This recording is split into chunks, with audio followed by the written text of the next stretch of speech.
Hello and welcome back to the channel. If you're new here, hi, you're very welcome. This is Reading the Past and I'm Dr. Cat. Today, I want to take a look at this portrait of Queen Elizabeth I.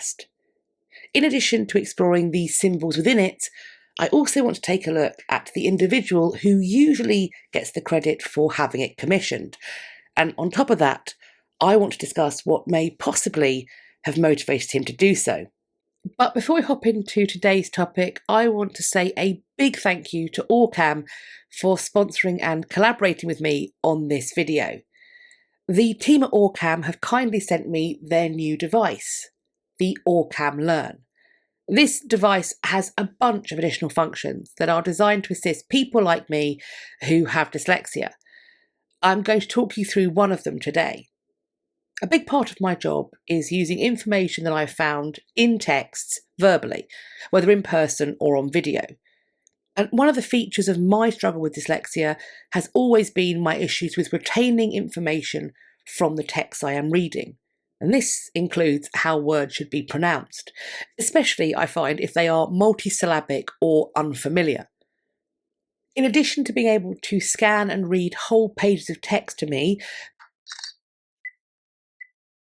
Art and Science, the Ditchley Portrait of Queen Elizabeth I by Marcus Gheeraerts the Younger is painted for the royal favourite Sir Henry Lee at about this time. The Orcam Learn also lets me zero in on an individual word, and I have found this particular capability especially useful when I'm in the middle of filming, because it lets me double check the pronunciation of a particular word or indeed words. Now, there are some tricky words that are connected to today's topic, starting with the name of the artist who painted today's portrait. Let's see what Orcam makes of that surname.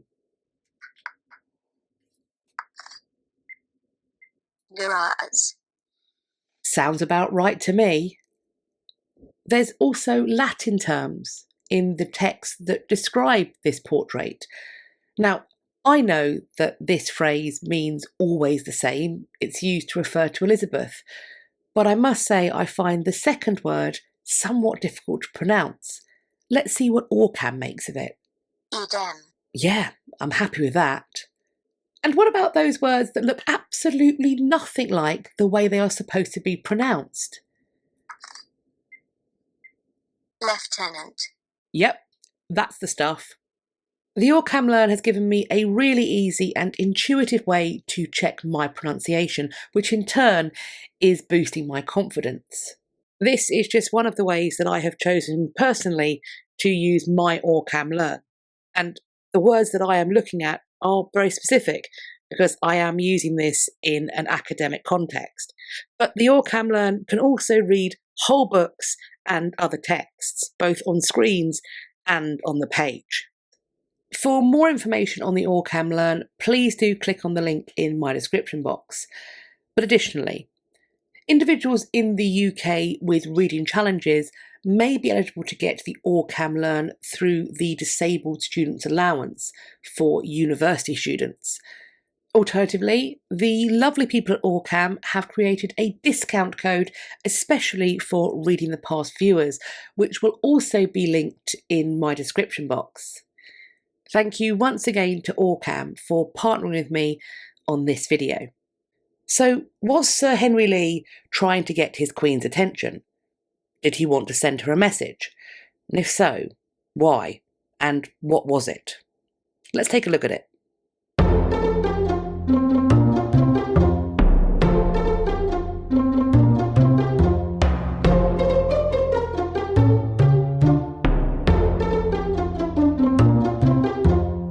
This full-length portrait, commonly referred to as the Ditchley portrait, was painted by Marcus Gheeraerts the Younger in 1592.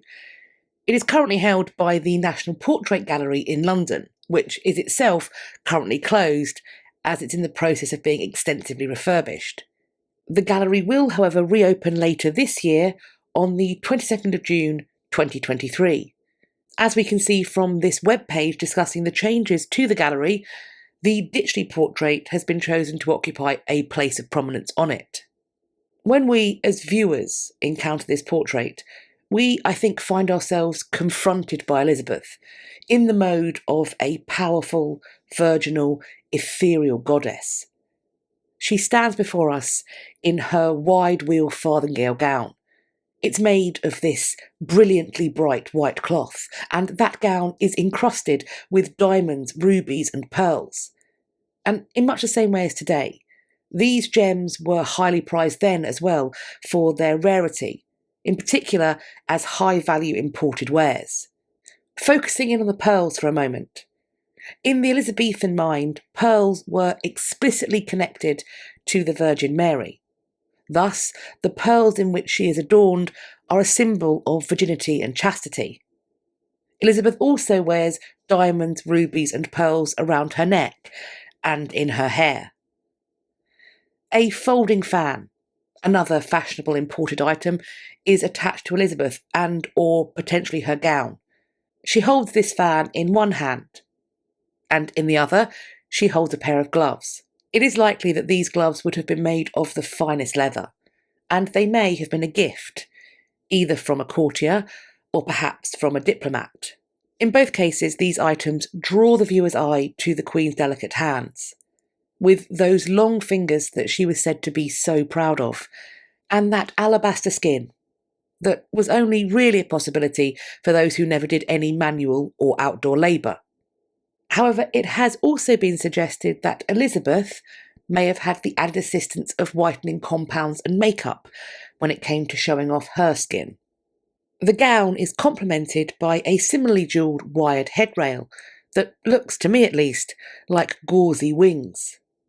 And this, I would argue, only increases our perception, whether this was done intentionally or not, of Queen Elizabeth as some form of earthbound angel in this portrait.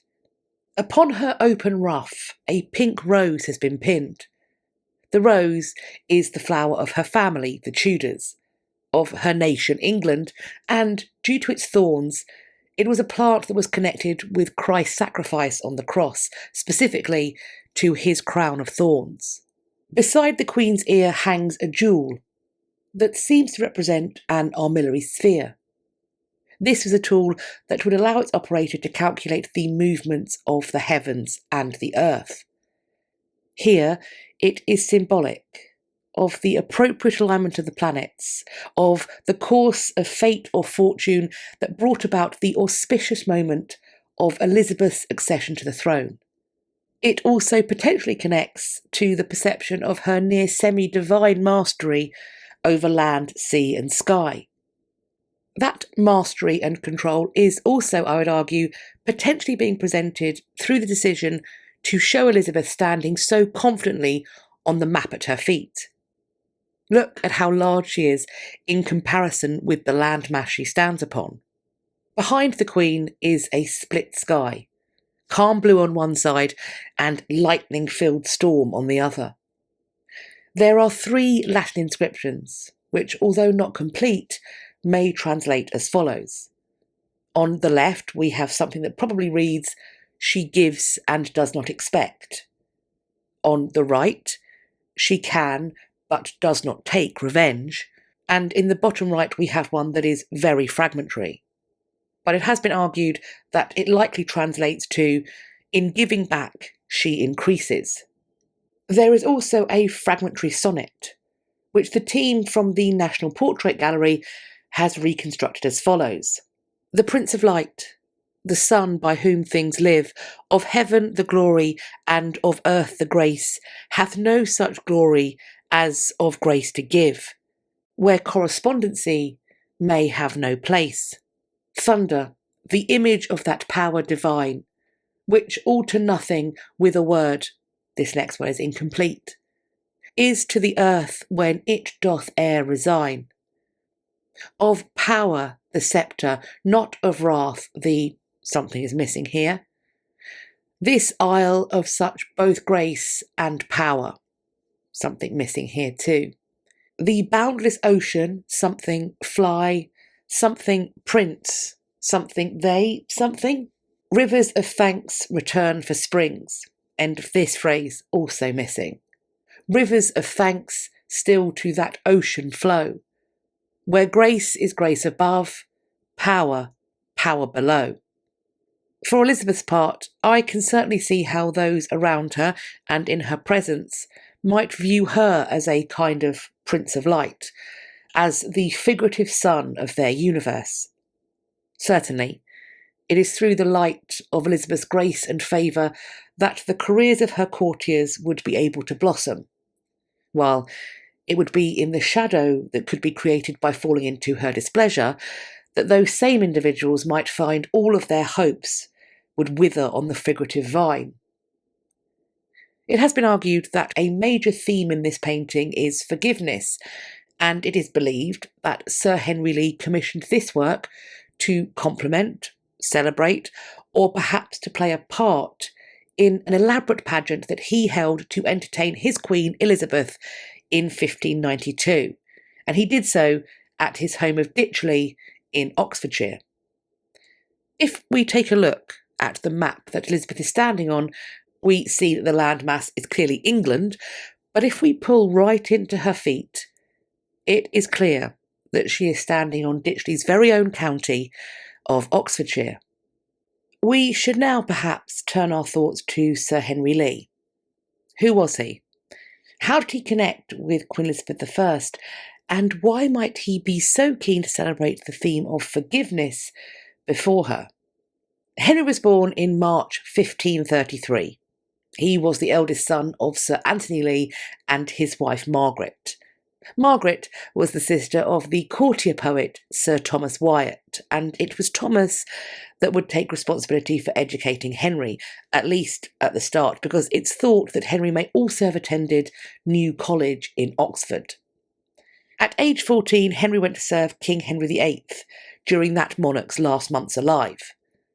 Then young Henry's father would die 2 years later in 1549. On the 2nd of October 1553, when Henry was 20 years old, he was knighted. Henry would manage to navigate the, shall we say, choppy waters of the mid-Tudor period as a devoted proponent of the Reformed faith through, in large part, his useful, if not overtly happy marriage to Anne Paget. He married her on the 21st of May 1554. She was the daughter of William Paget, and William was a privy councillor to Queen Mary I. And it has been argued that this connection almost certainly protected his son-in-law Henry from any censure that would likely have resulted from his divergent faith beliefs, divergent at least from the monarch of the day. However, it would be during the reign of Queen Mary I's half-sister Elizabeth that Henry's career truly flourished. And for the most part, Henry would serve Elizabeth virtuously and well. Indeed, Ewan Fernie refers to Henry as, quote, a chief architect of her, Elizabeth's, myth. Henry would successfully perform feats of combat in his queen's name and to her honour, and these would take place both in the tilt yard and also on the battlefield. The Queen, pleased, would reward his skill and his loyalty, and then Henry, in turn, would celebrate receiving those rewards and also celebrate his Queen with the most lavish of entertainments. He would hold these in her honour and for her enjoyment. Clearly, Henry had a skill for mounting these kinds of large-scale events because from 1580, the year in which he became Master of the Armoury, Henry was charged with overseeing the celebrations for Accession Day. On his watch, tournaments combined with displays of rhetorical skill and musicality to create this grand public spectacle. Within these tournaments, at the tilt yard, Henry was recorded as being Elizabeth's champion, and he would be so until 1590, when, aged 57, he would resign from that title, citing his advancing years.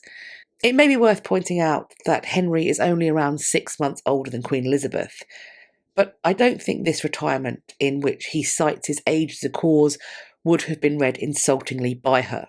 He's not calling her old. After all, the requirements of the tournament, of the lists, are very taxing. Nobody ever expected Queen Elizabeth to get on a fully armoured horse, herself in full armour, and run at another big bloke who's also on a fully armoured horse holding a stick, and then that person is trying to break his stick on her face while she's trying to break her stick on his face. No one's asking that of the Queen, and I think at 57, 47, frankly at 37, you might feel too old to be getting on with that. While his Queen would permit him to retire from the lists, even from court, Henry would still be expected to organise the rest of the Accession Day festivities, as he had been expected to do for the previous decade. Additionally, it is said that Henry pulled out all of the stops when his Queen came to visit him at his home of Ditchley in Oxfordshire in 1592. So, that's Sir Henry Lee. At least, that's Sir Henry Lee up to 1592, at which point the Ditchley portrait, we think, is completed. And so I must ask myself, where does the forgiveness bit come in, or the desire to celebrate forgiveness? Well, it might just be that Henry's 1590 retirement had just as much to do with scandal and the Queen's displeasure as it had to do with his advancing years. We don't know when the relationship started, but following the death of his wife in 1590, it had been going on for long enough that Henry felt happy to begin to live openly with his mistress, Anne Vavasour. She was by then Anne Finch, following her marriage to John Finch. John Finch was alive and apparently well throughout his wife's entire cohabitation with Henry. But interestingly, it seems that Henry felt the need to secure and perhaps celebrate his Queen's forgiveness rather than John Finch's. Anne Vavasour, for her part, had previous. She had arrived at Elizabeth's court in 1580, and she would come to serve as a maid of honour there. But almost at once, she must have entered into a relationship with Edward de Vere, who was the 17th Earl of Oxford. And in addition to being one of Elizabeth's court favourites, de Vere was, at this point, also married to Anne Cecil, and she was the daughter of Elizabeth's most trusted adviser and leading minister, William Cecil, Lord Burleigh. My reason for saying that the relationship between de Vere and Anne Vavasour must have started almost at once, following Anne's arrival at court in 1580, is because on the 23rd of March 1581, Anne would give birth to de Vere's son in the Maiden's Chamber at court. This room was set aside as a sleeping space for the unmarried ladies of the court. The boy would be named Edward de Vere in recognition of who his father was. When this liaison and its results were discovered, within a day or so of the birth, a scandalised and incensed Queen Elizabeth saw them confined in the Tower of London. Although father, mother and baby would eventually be allowed to go free, there would of course be repercussions. Anne's reputation was badly damaged, and her social status was thus heavily reduced. I think that for most, maybe for nearly every other woman who found herself in a similar circumstance at this point in history, this would, maybe should have been it for her. Women who found themselves in this circumstance at this time, if they were lucky, they might be hastily married off to someone who would have been far beneath their original social station. And then they would have been expected to live out the rest of their life in near total, if not complete, obscurity. Not so Anne. I mean, sure, she got the relatively obscure husband. We don't know much about who John Finch was. But one thing is for certain, Anne's future would not be obscure. As Sir Henry Lee's mistress, particularly after he was widowed, Anne would become the de facto lady of the manor at Ditchley. At some point, she bore Henry a son, who was named Thomas. With this in mind, I find myself curious about the time when Queen Elizabeth visited Ditchley in 1592, that time when she was celebrated and entertained there, when she perhaps saw this portrait of herself for the first time there. At that moment, was Anne at her lover's side, in front of her monarch? Or had she retired, perhaps, to another building on the property or some other rooms? Was she keeping out of her monarch's way to avoid inflaming her famous temper?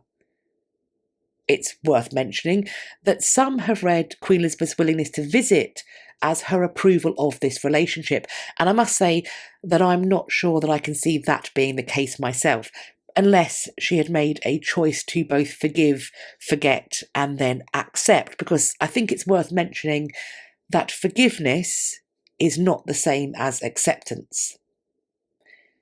If this painting and the entertainments that were put on at Ditchley in 1592, if they were some form of combined commission, do you think that they were intended to be a celebration of Elizabeth's merciful forgiveness, or a campaign that sought to earn it? Whatever Elizabeth may have felt, Henry and Anne's relationship would outlive her. Indeed, Anne would be beside Henry as he welcomed their new queen, Anne of Denmark, who was wife to King James VI and First, to their home in 1608. Anne indeed would remain at Henry's side until his death in 1611, and at this point, Anne would inherit property in the form of a jointure that was worth £700. In 2017 money, that is worth approximately £94,000. In light of this, I think it's fair to say that Sir Henry Lee was keen to ensure that his love would be well provided for. This is not the end of Anne's story. In 1618, Anne married John Richardson. There was, however, a problem with this, and that problem was that John Finch, Anne's other husband, was still very much alive. And I've seen no evidence that might state that Anne mistakenly thought he was dead, so I have no idea what she was thinking, and it would cost her. This peculiar, ill-thought-out foray into bigamy led to Anne being fined £2,000 by the Court of High Commission, which I think is clearly, obviously, an absolutely massive sum for the time. If anybody has any insight as to what she might have been thinking, I'd be grateful for your thoughts. After this, from this point onwards, Anne vanishes from the extant historical record. That is, save for an epitaph on a tomb that was prepared for her at St. Peter's Chapel at Quarrendon. This was where Sir Henry Lee was buried. Her epitaph reads as follows: "Under this stone entombed lies a fair and worthy dame, daughter to Henry Vavasour, Anne Vavasour her name. She, living with Sir Henry Lee, for love long time did dwell. Death could not part them, but here they rest within one cell." But what do you think of this most tangled of webs, of the meanings and motivations behind the commissioning of the Ditchley portrait? Do you think we're seeing someone celebrating being forgiven, or somebody who is begging to be forgiven, or do you think something else is going on? As always, I'm looking forward to reading your conversations in the comment section underneath this video. Or you can come and find me elsewhere on social media. I will leave links to all of the other places you can find me on the internet in my description box, so please do follow me over on some or all of those so that we can continue this conversation and start some others. I do hope you enjoyed this video and found it useful. If you did, please do share it with your friends. Will you also let me know that you liked it by hitting the thumbs up? It's also great if you will comment, even an emoji, just interact with the video to boost it in the algorithm. It really does help over here in YouTube land. Please also subscribe to the channel, and if you think you are subscribed, now's a perfect time to check. Make sure that YouTube hasn't mysteriously unsubscribed you. While you're there, checking, subscribing, maybe resubscribing, please also hit the bell icon that sits beside the subscribe button. And if you've already hit it, make sure that it's still pressed. And when you do check it, make sure you've also selected all in the drop down so that allegedly YouTube will tell you when I've next uploaded. I hope you're going to have a great day, whatever you're doing, and I look forward to speaking to you all in my next video. Take care of yourselves. Bye-bye for now.